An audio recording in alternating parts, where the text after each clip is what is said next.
بسم الله الرحمن الرحيم. السلام عليكم ورحمة الله وبركاته. ده طبعا بوستر القنوات الأرضية. يعني ايه بوستر القنوات الأرضية للناس اللي مش عارفة؟ البوستر ده بيجيب لك القنوات الأرضية صورة 10 على 10 زيها زي صورة الدش بالظبط، ما تفرقش أي شيء. بيجيب لك القنوات الأرضية اللي هي بتذيع البطولات داخل مصر، أي ماتشات أي بتاع داخل مصر هي بتجيبه. قناة تايم سبورت ديت. طب أنا عشان أقدر أستقبلها بصورة 10 على 10 لازم أجيب الجهاز ده. الجهاز ده هقول لك دلوقتي هو بيتركب ازاي وطريقة تركيبه والكلام ده كله. الجهاز ده بيبقى عبارة عن قطعتين اتنين.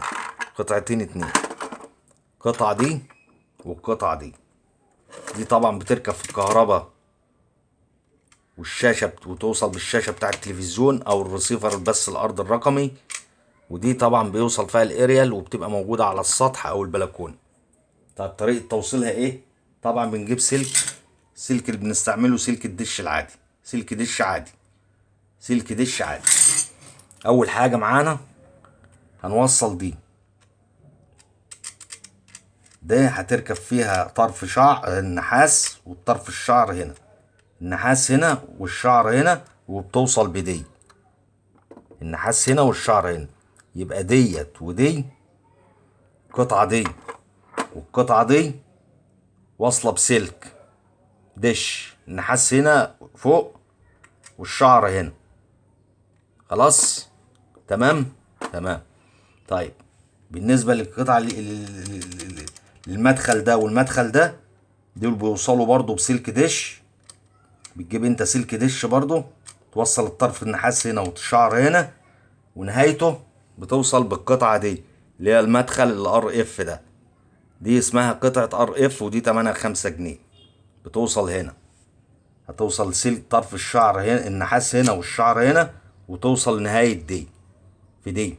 ودي طبعا بتخش في المدخل بتاع التلفزيون اللي هو المدخل الار اف اللي موجود في التلفزيون. يبقى دي واصله بسلك دش هنا، النحاس هنا والشعر هنا، ودي واصله بدي. يبقى كده احنا انتهينا من دي، ودي طبعا في الكهرباء. طيب بالنسبه لدي بقى، احنا قلنا بقى دي مع دي مع دي. طيب هنا بتوصل اريال في الحته دي، وده لو في اريال تاني او كده، بس خلينا في اريال واحد بس هنوصله في الجزء ده. طيب ازاي اقدر اعمل اريال؟ هقول لك بقى يا سيدي تعمل اريال ازاي. هتجيب هتجيب اهي هتجيب علبة كنز علبة كنز وهتقصها.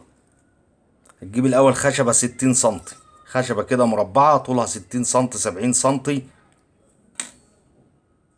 60 سنتي او 70 سنتي. وهتجيب علبة الكنز وتركبها هنا، تقص علبة الكنز وتركبها هنا وتثبتها بمسمار. وتجيب علبة الكنز التانية اهي وتثبتها بمسمار. وتجيب سلك دش وتركب سلك الدش هنا، طرف النحاس اهو والطرف الشعر اهو. خلاص ده اريال اهو، ده عبارة عن اريال اهو. وهتحطه طبعا في الشباك او البلكونة على حسب المكان اللي عندك. خلاص. يبقى علبة كنز اهي ومربوطة بمسمار ورابط فيها ايه السلك النحاس، وعلبة كنز تانية ومربوطة بمسمار ورابط فيها السلك الشعر. وتوصل الاتنين دول السلك بقى بتاعهم ده هيوصل هنا في قطعة البوستر دي اهو، النحاس فوق والشعر تحت. خلاص. يبقى كده انتهينا ايه من عمل الاريال 100 اهو.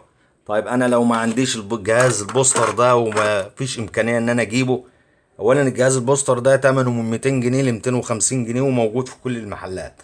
طب ما فيش امكانيه ان انا اجيبه، يبقى انا هعمل اريال بس كده لوحده.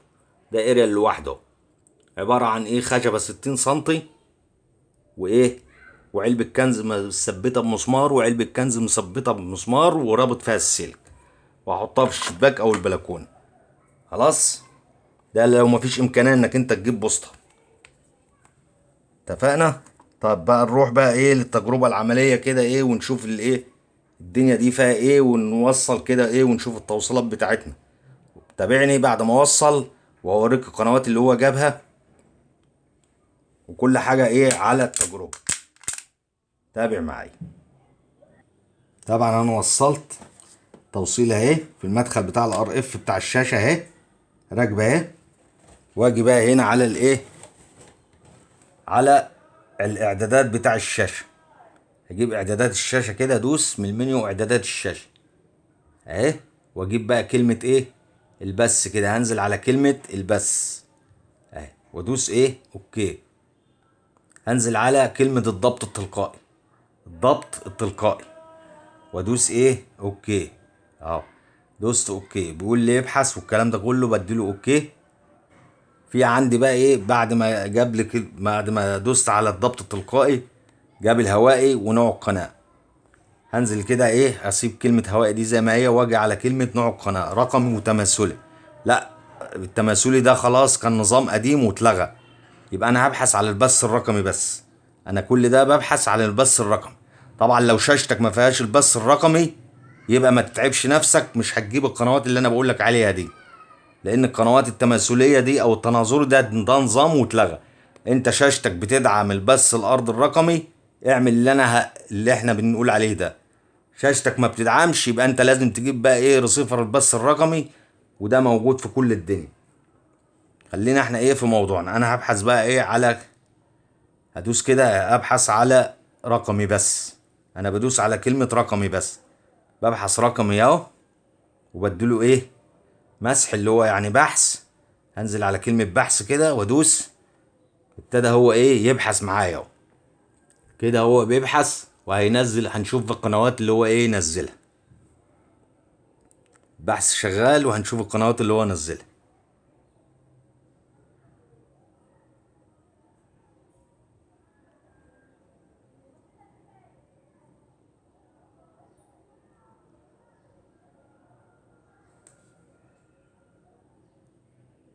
كده جاب ايه 27 قناة. كده نزل 27 قناة، 17 قناة تلفزيونية و10 راديو. طبعا قنوات الراديو احنا ما بنبحث عنها، احنا اهم شيء القنوات التلفزيونية دي، واهم شيء قناة تايم سبورت. طبعا هو ايه خلص ونزل ايه القنوات. قنوات طبعا هتلاقيها بقى بص مراية قدامك دلوقتي وكله على التجربة اهي. هنشوف كده ايه القنوات اللي هو جابها اهي. دي القنوات اللي هي جابها. دي طبعا قنوات راديو. دي طبعا بقى الايه القناة.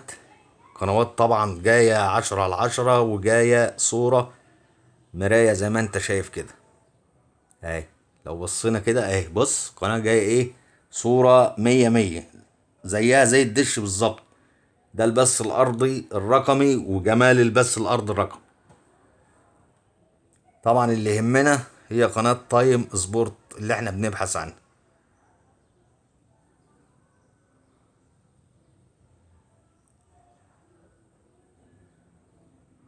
دي نايل سبورت برضو جاية اهي معاك وصورة تمام التمام وصورة 10/10. نشوف تايم سبورت ايه ظروفها.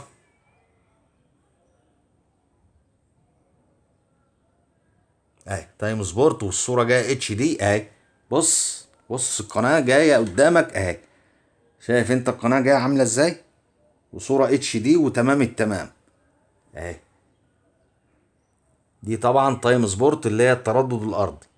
هنشوف كده ايه التردد بتاعها على كام. دوس البث اهو، نجيب اعدادات القناة. دي الاعدادات اهي، ضبط اليدوي. ادي الاعدادات جاية طبعا على التردد ايه 177,500. نشوف بقى ايه جودة الاشارة بتاعتها اهي. جودة الاشارة جاية 100%. جودة الاشارة 100%. والتردد طبعا 177,500. حاجة 100. والصورة جاية ايه مراية قدامك. جاية الصورة 10/10 قدامك اهي. تمام كده احنا ايه خلصنا. وادي ايه صورة القناة تاني اهي بوريها لك. دي صورة القناة اهي قدامك 10/10 وجاية 100/100. تمام كده احنا خلصنا الفيديو. لو عجبك الفيديو اعمل لايك للفيديو واعمل اشتراك في القناة واستنونا في فيديوهات تانية. ولو في اي اسئلة اسألني في التعليقات وانا هجاوبك ان شاء الله. والسلام عليكم ورحمة الله وبركاته.